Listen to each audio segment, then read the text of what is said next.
वाढवल्याचा विरोधक आरोप करतायत लाडकी बहीण योजनेसंदर्भात? पहिल्यांदा तर मी सांगतो की अशा प्रकारचा जो काही आरोप आहे हा पूर्णपणे खोटा आहे, अतिशय चुकीचा आहे।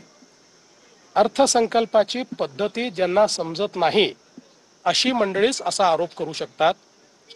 आपल्याला कल्पना आहे की नियम काय आहे, तर नियम असा आहे की आपल्या अर्थसंकल्पामध्ये आदिवासींच्या लोकसंख्येप्रमाणे आदिवासींकरता आणि अनुसूचित जातीच्या लोकसंख्येप्रमाणे अनुसूचित जातीकरता निधी राखीव ठेवावा। आणि हा निधी राखीव ठेवताना त्यातला जास्तीत जास्त निधी हा वैयक्तिक लाभाच्या योजनांकरता राखीव ठेवला पाहिजे आणि मग काही स्पेसिफिक इन्फ्रास्ट्रक्चर करता ठेवला पाहिजे। आता लाडकी बहीण ही योजना वैयक्तिक लाभाची योजना आहे, त्यामुळे लाडक्या बहिणीकरता जर तुम्ही निधी दिला तर तो अर्थसंकल्पाच्या नियमाप्रमाणे त्या आदिवासी विभागातच दाखवावा लागेल आणि तो अर्थसंकल्पाच्या नियमाप्रमाणे त्या अनुसूचित जाती विभागामध्येच आपल्याला किंवा सामाजिक न्याय विभागातच दाखवावा लागेल। त्याप्रमाणे तो दाखवला।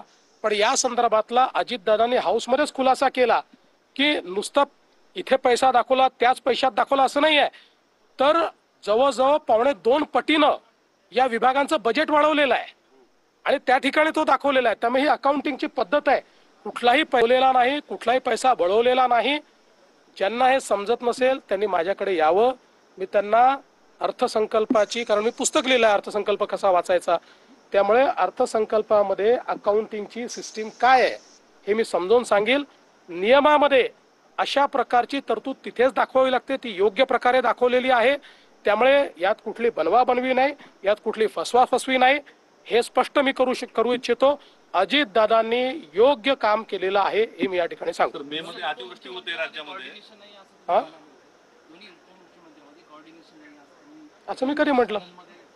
काय ज्यांना इंग्लिश समजत नाही त्यांना असं वाटतं। राज्यामध्ये पाऊस पडतोय, मोठ्या प्रमाणात नुकसान आहे, मे मध्ये पहिल्यांदा पाऊस पडतोय, तर काय सांगाल सर याच्या नुकसानीच्या संदर्भात? असं आहे की चांगला पाऊस झाला पाहिजे, चांगला पाऊस झाला तर शेतकऱ्याचं भलं होतं, चांगला पाऊस झाला तर खरीपालाही फायदा होतो, रबीलाही फायदा होतो आणि अगदी उन्हाळी पिकापर्यंत पाणी पुरतं।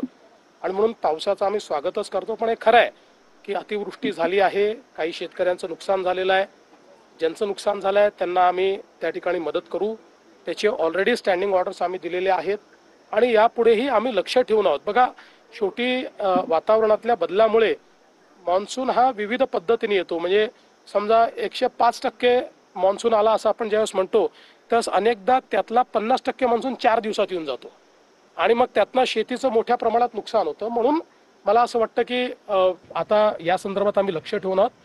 पुढे भविष्यातही काही अशा प्रकारचे अवकाळी आली, काही अतिवृष्टी झाली तर आम्ही मदत करू। देवजी, अनेक सोहळे पाहिले, मात्र परभणीकरांनी कृतज्ञता सोहळा ठेवला आज, काय सांगाल परभणीकरांना? नाही, आनंद आहे, आनंद आहे। थँक्यू। तर अर्थसंकल्पात कुठलाही पैसा पळवलेला नाही असं मुख्यमंत्र्यांनी स्पष्ट केलेलं आहे। लाडकी बहीण योजनेच्या निधीबाबत पळवापळवी नाही असं मुख्यमंत्री म्हणाले।